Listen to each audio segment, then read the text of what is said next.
Hi, good afternoon. We have today Stephen and Kristen. We're going to start by giving you literally one sentence description on what each of their companies do. Stephen? Well, we are an on-demand logistic platform for business. Great. Kristen? HireAthena is a tech-enabled labor marketplace for accounting, HR, and payroll, servicing a lot of startups in the San Francisco Bay Area as well as in New York. So the talk today is the hardest part of raising capital. So to kick off, what is the hardest part?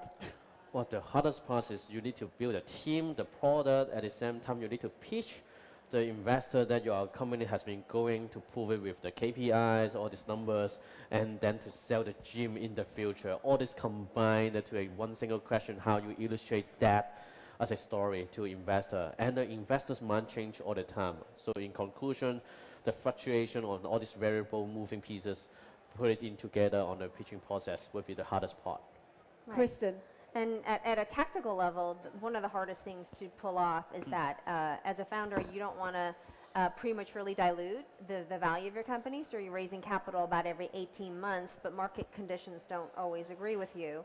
And I think Stephen and I are both raising money Q1 of last year, which was one of the worst times to raise capital. For a very brief period of time, there was no capital because markets, especially for software companies, were in free fall.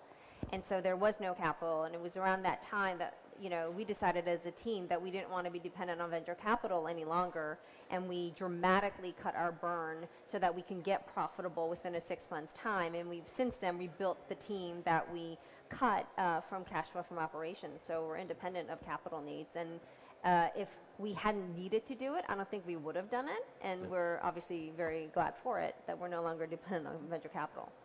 And how do you toggle between the balance between thinking about funding and thinking about what the actual business is that you're both doing? Kristen? I think you have to do both simultaneously. As a founder, you're recruiting both your team and investors, every day. It never ends. And I've been a CXO for Hire as part of HireAthena for the greater part of the last decade. And the way I think about it is from about 0 to 10 employees, you're building your product. From 10 to 20 employees, you're scaling your product. From 20 to 50, you're scaling people, your team, the business side. And from 50 to about 150 employees, you're scaling process so that what you have built with your team is repeating and repeatable. So during the various phases, how much time you focus on building the product actually is obviously very different. You have a different set of problems. You have a different priority in which problems to solve at each one of those stages, but both the need to fundraise and build product never goes away. It's a daily thing. Stephen, what have you found on this? Well, you have to do it in parallel because the investor really looking into how you can tackle, as a CEO or as a founder, how you tackle all these problems on scaling up the team, the product, at the same time, how you pitch them in that time frame. Because the first meeting with investor A was maybe last year, but they may pull the trigger 6 months later. Okay, I want to find out more. But in that 6 months, you have been building your company, no matter if that investor come back or not. So that has to be in parallel. Your product has to be going very, very fast, especially in our generations. It's not like in the past that you have 5 years or 6 years to figure out the markets and then put in small capital to try this and that. We are talking about scaling up to go fast and then big things in a year or 2 time. So you have been consistently raising capital unless you start off with a lot of capital. That's another story. Yeah. Not one for here, maybe. You're both from very, very different markets. Obviously, San Francisco, lots of huge VC market. Hong Kong, not so much. So we'll get different answers. What's your thinking on local versus overseas money? Stephen, from Hong Kong, starting off maybe. We started the company 4 years ago, and honestly, we heard a lot of VC based here, but honestly, they just have the office here. They don't invest in Hong Kong. By the time that we have a local product, hey, we have a GOGOVAN product that's helping people move stuff. And oh, very cool. How big is your company? Well, we have a people of 10 people going very fast, 100 or 200% growth month to month.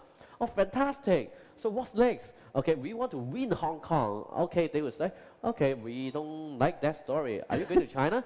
Are you Southeast Asia based? Then they will ask all these questions because I remember this one really clearly. The investor was very nice. It was like the Series A funding round. Okay, they would say, if everyone in Hong Kong give you $1 per year, that sounds very nice, right? That's only 7 to 8 million Hong Kong dollars, okay? So you're asking me to give you like 1 to 2 million US. How's that calculation working out? I was like, aha. So that's why we raised funding from Singapore, putting our story to be a Southeast Asia focus kind of story to pitch the investor. But the global startup, global fundraising scene, I'll let Kristen talk about San it. Francisco like. That's right. I think there's a new consciousness within Silicon Valley that Silicon Valley is not necessarily the center of the universe. And there's actually a new movement about how we, as part of the community, can start to think more about how to benefit the rest of the country, if not the world, with our innovation. And one of the more interesting things that is part of the dialogue today is that in the US, part of the issue that we have is that Main Street has been stripped of its ability to generate economic value, and the big boxes have moved in, where the great share of the economics are actually moving to the innovation coast, where the companies are located. And so there's a lot of focus on how do we give back and create jobs in the middle of the country. And HireAthena actually has a majority of employees in that flyover zone, and most of our employees in the last batch came from places like Indiana, Kentucky, and so forth. So there is a conscious effort to think about how do we give back to the rest of the world. Right. Now, it's quite interesting when you sort of get laughed at with the Hong Kong bit. Kristen, what do you find hardest in how sort of coping with rejection when people just say, no way, Jose? With regards to raising capital, it's actually pretty hard as a woman to raise capital really anywhere. That's just a fact. I mean, it's slowly changing, and there's a consciousness about it. And I think one of the things that I think about is you're always raising money. You're always recruiting not only your employees, but your investors, and always have a plan B. What if you can't raise capital tomorrow? For us, we were able to cut our burn and get profitable and be reliant on cash from operations, but that's not an option for everybody. Always have a plan B. Stephen? Well, to me, raising capital, it's just like dating or applying for university. You just need to keep trying. So if the two said no or rejected your story and they don't like it, and then you just keep going until the one that you like it very much. I guess for our Series C funding, we have a financial advisor from China, and then we kept, I'm not sure if we still keep the record, the most number of investors that we have ever met for a round of funding, not only in China, because the customers, investor base are mostly from China, but I was meeting investors from Southeast Asia. I even fly to Silicon Valley to meet investors there, and then a lot of investors in China that who own a RMB fund and also a US dollar fund, so that no matter who have money, even though they have the mandate to invest in China, Southeast Asia or not, I just go talk to them. You don't know if they will open another door for you to talk to someone else that may fit right into your agenda, that okay, they are looking into logistics and technology that willing to invest in 5 to 10 years for the future. Right. Yeah. So perseverance is clearly something that's really important.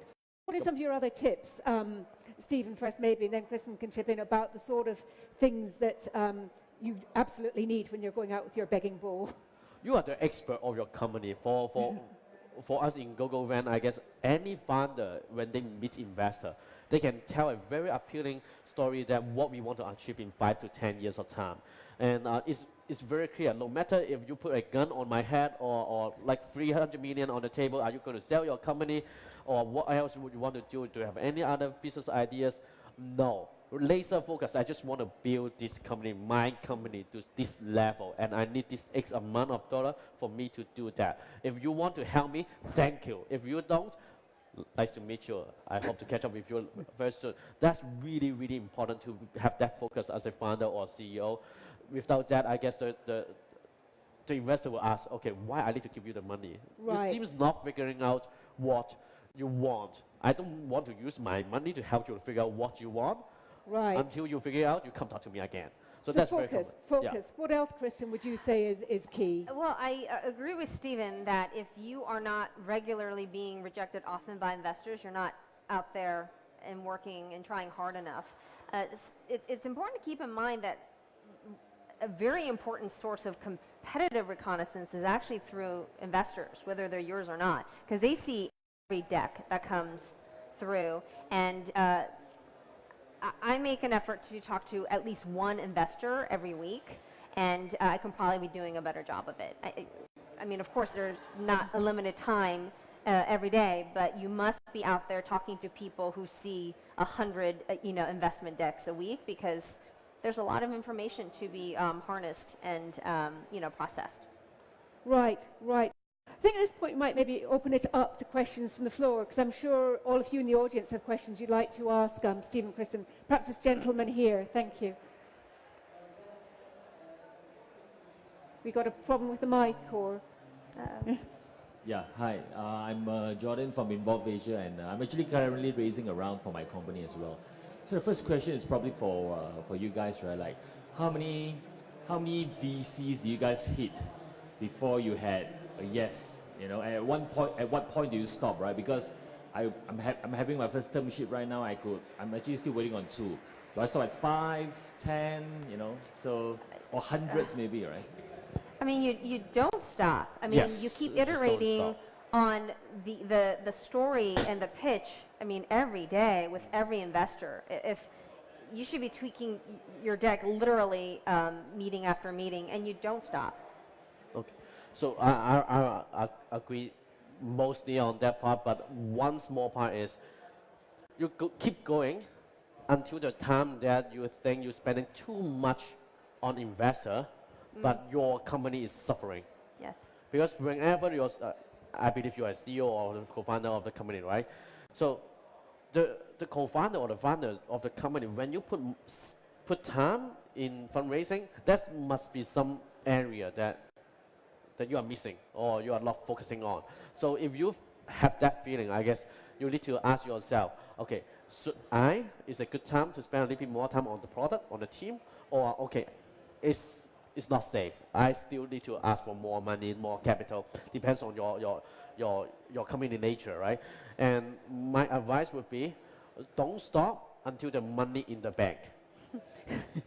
You never know what happened. Or you figure out how to not need that money in the bank for somebody else. Yes, you don't know what happened. We have experienced that. Some investor I met for many times. They love the company. They said they can do whatever they can to help out. And then at the end, their fund cannot mobilize the amount that they agreed. If you rely on that, I'm not going to sit here today. Like my company is dead already. Mm-hmm. So I guess as a founder, really think for that. So don't stop, but make sure you see the color of the money as well. Another question, perhaps this gentleman at the front down here in the black T-shirt. Thank you. Hi guys, Stephen in particular. Okay. We're a social enterprise Crossroads Foundation that partners with you guys. So thank you. Your first iteration of your API powered our goods donation service here in Hong Kong. Yes, called Good yes, City. thank you. Yeah, good friends. Actually, my question is for either of you. The social sector I'm in is a little different in terms of the types of funding we're after. Sometimes it's skewing more towards philanthropic money.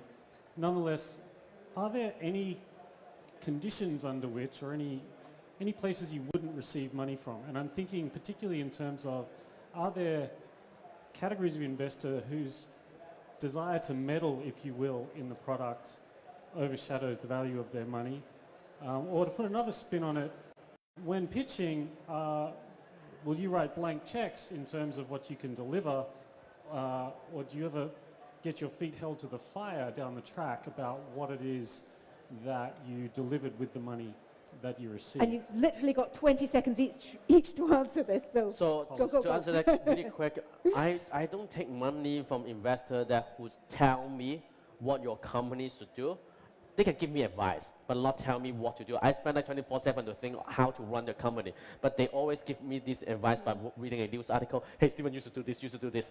Okay, if 15 minutes of reading an article can do my job, okay, you take your own money to start the company exactly the same as my company and see who run faster. That would be my advice. My advice to you would be, it really depends on the stage of investment. Seed investing is like dating. Series A and beyond is like marriage. So it's really important to have expectations very clear at the very beginning, at the later stages, and make sure you do an over-under and a post-mortem at the right intervals. Okay, Kristen, Stephen, thank you very much. Thank you, Louise. And thank you for being a great audience as well. Thank you.